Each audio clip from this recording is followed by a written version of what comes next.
सकते हैं कि हमको यहाँ पे कौन-कौन से टॉपिक्स पढ़ने चाहिए।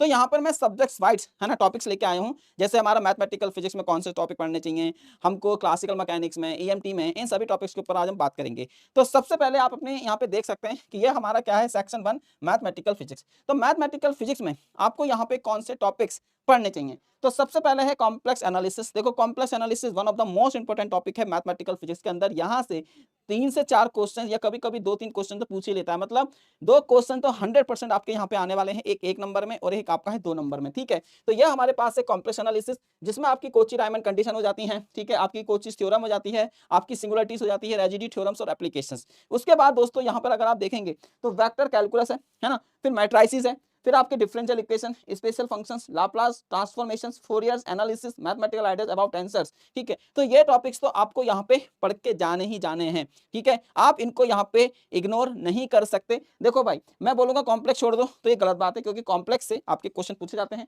वेक्टर से 1-2 क्वेश्चन आ ही जाता है। फिर बचा मैट्रिसेस, मैट्रिसेस बहुत जरूरी है क्वांटम मैकेनिक्स के पॉइंट ऑफ व्यू से भी, ठीक है। डिफरेंशियल इक्वेशंस यहाँ पे हल्का फुल्का क्वेश्चन एक आता है, स्पेशल फंक्शंस, ठीक है। आप चाहो तो इसको छोड़ सकते हो, वैसे मैं कहूंगा कि प्रॉपर्टी देख के चले जाओ क्या जा रहा है, ठीक है। Laplace transformation one of the most simplest topic है ना। फिर हमारे पास फोरियर एनालिसिस, ठीक है, बहुत ही सिंपल क्वेश्चन आता है। और यहाँ पे केवल आपसे क्या बोला गया है, एलिमेंट्री आइडिया, केवल आपको आइडिया होना चाहिए कि टेंसर्स क्या होते हैं, सिमेट्रिक टेंसर्स क्या होते हैं, है ना, एंटी सिमेट्रिक क्या होते हैं, कॉन्ट्रावेरिएंट क्या होते हैं, कोवेरिएंट क्या होते हैं। अगर आपको ये पता है तो आपके लिए इनफ है। तो ये तो हमारा मैथमेटिकल फिजिक्स के इंपॉर्टेंट टॉपिक्स हो गए।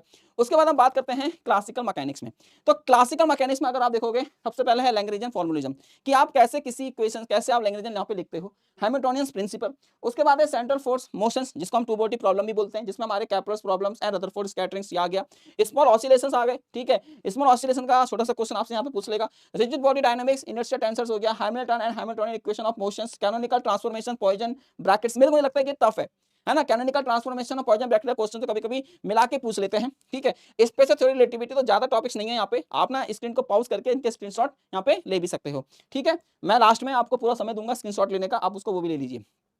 उसके बाद है आपका इलेक्ट्रोमैग्नेटिक थ्योरी। तो इलेक्ट्रोमैग्नेटिक थ्योरी में अब देखो वो इलेक्ट्रोस्टैटिक मैग्नेटोस्टैटिक्स में उसमें टाइम वेस्ट मत करो, क्योंकि बहुत बड़ा समुद्र है कि रिंग का कितना होता है, सर्कुलर डिस्क का कितना होता है, स्ट्रेट वायर का कितना होता है, वो आपने बहुत पढ़ लिया। अब आपको थोड़ा सा एडवांस लेवल पर जाके क्या पढ़ना है, बाउंड्री वैल्यू प्रॉब्लम्स, है ना, चाहे इलेक्ट्रिक फील्ड हो चाहे मैग्नेटिक फील्ड हो, आपको आनी चाहिए। मेथड ऑफ इमेजेस ये आपको रिवाइज करना जरूरी है ना। मल्टीपल एक्सपेंशंस, फिर आपके पास यहाँ पे मैक्सवेल इक्वेशंस, फिर आपका scalar and vector potentials, coulomb and Laurent gas, electromagnetic wave in free space, non conducting and conducting media. अगर आप देखो मैं तो ये बोलूंगा कंडक्टिंग मीडियम आपको जरूर पढ़ना चाहिए, ठीक है। कंडक्टिंग मीडियम से क्वेश्चन आता है आपका, ठीक है। उसके बाद reflection, transmission and normal and oblique incidents, ठीक है। फिर हमारे पास polarisation of electromagnetic wave and Poynting vector Poynting theorem. बहुत ही छोटा सिलेबस है, ठीक है। अगर हम इसको कंपेयर करें सीएसएन नेट के सिलेबस से तो काफी कम चीजें यहाँ पे आपको दी गई हैं, ठीक है। उसके बाद है दोस्तों यहाँ पे आपका क्वांटम मैकेनिक्स। तो क्वांटम मैकेनिक्स में भी आप देखेंगे मैंने स्टार्ट करा है इसको वन डायमेंशन से, ठीक है। वन डायमेंशनल जो पोटेंशियल होते हैं, जैसे आपका स्टेप वेल पोटेंशियल हो, फाइनाइट पोटेंशियल हो, इनफाइनाइट वेल पोटेंशियल हो, तो ये सब चीजें उसमें आती हैं। ये इसके वेव फंक्शंस हो गए, इसकी एनर्जीज हो गई, हैमिल्टन हो गया, सब आपको पता होना चाहिए, ठीक है। उसके बाद है पार्टिकल इन अ बॉक्स, फिर harmonic ऑस्किलेटर्स,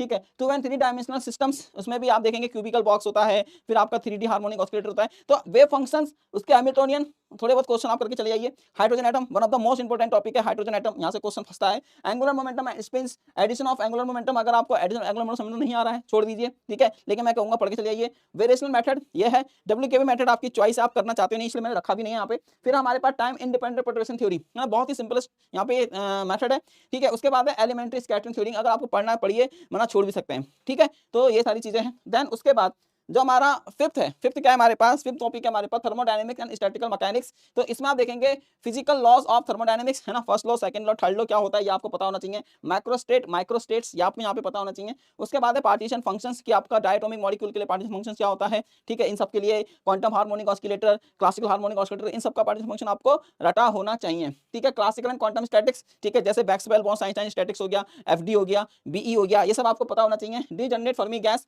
black body radiation and Planck distribution loss, ठीक है। Born Einstein condensation, first and second order phase transition, ये हमारा इंपॉर्टेंट टॉपिक है। Phase equilibrium and critical point, ठीक है। तो ये सारे टॉपिक्स हैं।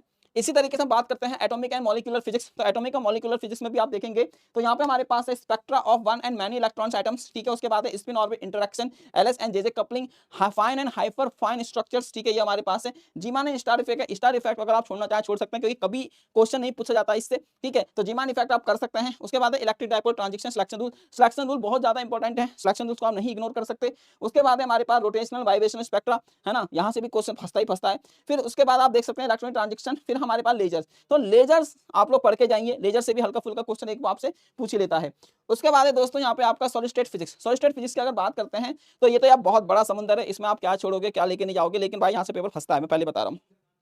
क्रिस्टलोग्राफी ये तो नेसेसरी है, पढ़ना ही पड़ेगा, ठीक है, इसमें मैं ये नहीं बोलूंगा छोड़ दो, ये तो बहुत जरूरी है। एफसीसी बीसीसी सब कुछ आपको आना चाहिए। डिफ्रैक्शन मेथड ऑफ स्ट्रक्चर आपका डिटर्मिनेशंस, फिर बॉन्डिंग इन सॉलिड्स, फिर लैटिस वाइब्रेशन बहुत one of the most important topic है, फिर इलेक्ट्रॉन थ्योरी है ना, सेमीकंडक्टर्स ये one of the most important topic है यहाँ पे, कंडक्टिविटी मोबिलिटी, फिर हमारे पास इफेक्टिव मास ये one of the most important topic है। ठीक है, मैग्नेटिक प्रॉपर्टीज है ना, इसके ग्राफ आपको पता नहीं चाहिए, डायमैग्नेटिक का ग्राफ क्या होता है, पैरामैग्नेटिक का ग्राफ क्या होता है, फेरोमैग्नेटिक का ग्राफ क्या होता है, एंटी फेरो एंड फेरीमैग्नेटिक ग्राफ पता है, प्रॉपर्टी पता है, इनफ है। ठीक है, उसके बाद है super conducting type 1 type 2 super conductors, उसके बाद है मीजनर इफेक्ट्स, लंदन इक्वेशंस और BCS theory of flux quantization. ठीक है, या पढ़ लीजिए है ना, जितना हो सके, कम ही कम है भाई, 15 दिन में आप इसको हवा में उठा दी। मैंने पहले ही बोला जिन्होंने पूरे साल पढ़ रखा है उन लोगों के लिए है। ठीक है, फिर हम बात करते हैं इलेक्ट्रॉनिक्स में, तो इलेक्ट्रॉनिक्स में आप देख सकते हैं सेमीकंडक्टर इन इक्विलिब्रियम, फिर हमारे पास पीएन डायोड्स, पीएन डायोड्स में मेरा आपका आ जाता है जेनर डायोड भी आ जाता है इसके अंदर क्लीपर क्लैंपर्स भी आ जाते हैं। ठीक है, ये सब चीजें हैं। Bipolar junction transistor, field effect transistor, FET, op amp one of the most important topic है, कॉम्बिनेशनल सीक्वेंशियल सर्किट डिजिटल की बात कर रहे हैं, flip flop counter registers, DA and AD converters. ठीक है, ये आपका किसका हो गया, इलेक्ट्रॉनिक्स का। देन उसके बाद दोस्तों हम बात करते हैं न्यूक्लियर एंड पार्टिकल फिजिक्स की। तो न्यूक्लियर एंड पार्टिकल फिजिक्स में आपका क्या क्या है, तो यहाँ पे आप देख सकते हैं nuclear radii and charge distributions. ठीक है, ये आपको पढ़ना है भाई, न्यूक्लियर की बेसिक प्रॉपर्टी तो आपको पता होनी चाहिए, electric and magnetic movements, semi empirical mass formula, यहाँ से क्वेश्चन फंसता है भाई, है ना। उसके बाद cell model one of the most important topic है ना, सेल मॉडल हो गया। फिर हमारे पास अल्फा एंड बीटा डीके, उसके बाद है एलिमेंट्री पार्टिकल्स। अब सीधा आते हैं पार्टिकल फिजिक्स के ऊपर, तो आप देख सकते हैं फोटॉन्स, बैरियंस, मेसॉन्स, लेप्टॉन्स, इनके नंबर्स क्या होते हैं, बैरियन नंबर्स क्या होते हैं, लेप्टॉन नंबर्स क्या होते हैं, हेड्रॉन्स क्या होते हैं, सब है ना। क्वार्क मॉडल में आपके हेड्रॉन्स वर्ड्रॉन्स सबके बारे में आपको पता होना चाहिए। फिर कंजर्वेशन लॉ, आइसोस्पिन सिमेट्रिक है ना, चार्ज कंजक्शंस, उसके बाद है parity and time reversible invariance.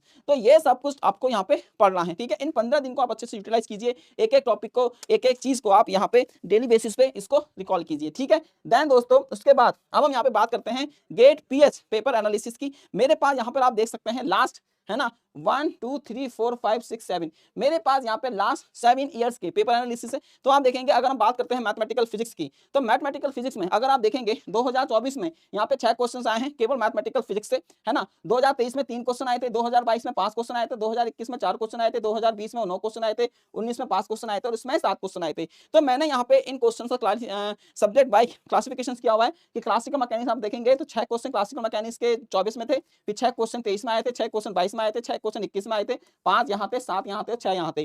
तो इस तरीके से हमने यहाँ पे सब्जेक्ट वाइज इनका क्या कर रखा हुआ है, यहाँ पे क्लासिफिकेशन कर रखा है। तो आप चाहो तो इन सबका यहाँ पे स्क्रीनशॉट ले सकते हो। ठीक है, तो आप यहाँ पे इसका स्क्रीनशॉट ले लीजिए। लो मैं थोड़ा साइड में हो जाता हूँ, तो आप इसका स्क्रीनशॉट ले लीजिए।